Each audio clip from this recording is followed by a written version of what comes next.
কৌশলেই সোনাকে রুডি ও কুন্তলার সামনে হাজির করলো দীপা। হ্যাঁ বন্ধুরা, এমনটাই দেখতে পাবো আমরা অনুরাগের ছোঁয়া ধারাবাহিকের আগামী পর্বগুলোতে। দীপা ভাবতে থাকে যে করেই হোক সোনার ভুল আমাকে ভাঙাতেই হবে, কৃষ্ণকেও আবার বাড়ি ফিরিয়ে আনতে হবে। কুন্তলা এই বাড়িতে আছে, ও কোনোভাবেই এই বাড়ির শান্তি বজায় থাকতে দেবে না। ও নিশ্চয়ই কোনো না কোনো ক্ষতি করার চেষ্টা করবেই, আর আমি সেটা কোনোভাবেই হতে দেব না। আমি আমার সন্তান ও পরিবারকে ঠিক বাঁচিয়ে নেব।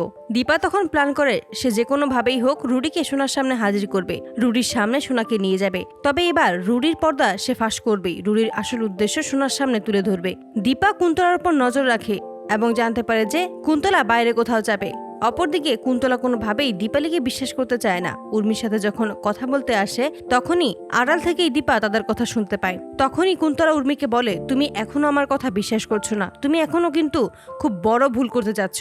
আমি বলছি তুমি আমার কথাটা একটু শোনো। ওই দীপালি মেয়েটা আর কেউ নয়, ওটাই হচ্ছে দীপা। উর্মি তখন বলে, আমি তো বলেছি আমি নিজের চোখে ওকে দেখেছি, ও আমার দিদি নয়। আপনি বারবার একই কথা বলা বন্ধ করুন। এই কথা শুনে দীপা বলে যে তার মানে কুন্তলা আমাকে সন্দেহ করছে, যত তাড়াতাড়ি সম্ভব আমাকে সকল সত্যিটা তুলে ধরতেই হবে, তা না হলে যে কোনো সময় আমি ধরা পড়ে যেতে পারি। আমাকে ধরা পড়লে চলবে না, সমস্ত সত্যি সামনে এনে নিজের পরিবারকে রক্ষা আমায় করতেই হবে। আড়াল থেকে কুন্তলা ও রুডির কথা শুনতে পায় দীপা এবং ভাবে যে এটাই সুযোগ, এই সুযোগেই সোনার সামনে সবটাই তুলে ধরতে পারবো। কিন্তু কুন্তলা যখনই বাড়ির বাইরে যেতে দেখে ঠিক সেই মুহূর্তে দীপা ভাবে যে এবার সোনাকে আমার সাথে করে নিয়ে যেতেই হবে। সোনাকে তখন বলে, আমার তোর সাথে কথা আছে, আমার সাথে তুই এক্ষুনি চল, আর এই কথাগুলো তোর বাবার ব্যাপারে বলেই সোনার মানা করে না, দীপার সাথে যেতে রাজি হয়ে যায়। দীপা তখন সোনাকে নিয়ে কুন্তলাকে ফলো করে। সোনা তখন বলে, তুমি আমাকে এখানে কেন নিয়ে এসেছো, আর বাবার ব্যাপারে কি বলবে সেটা কেনই বা বলছো না।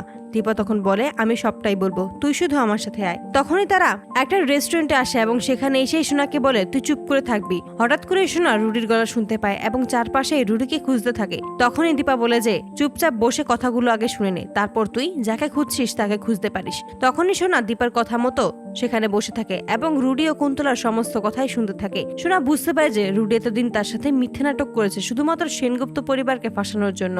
সেনগুপ্ত পরিবারে ক্ষতি করার জন্যই তাকে বিয়ে করেছিল, তাকে ব্যবহার করেছে। এসব কিছু শুনেই ক্ষিপ্ত হয়ে যায় সোনা।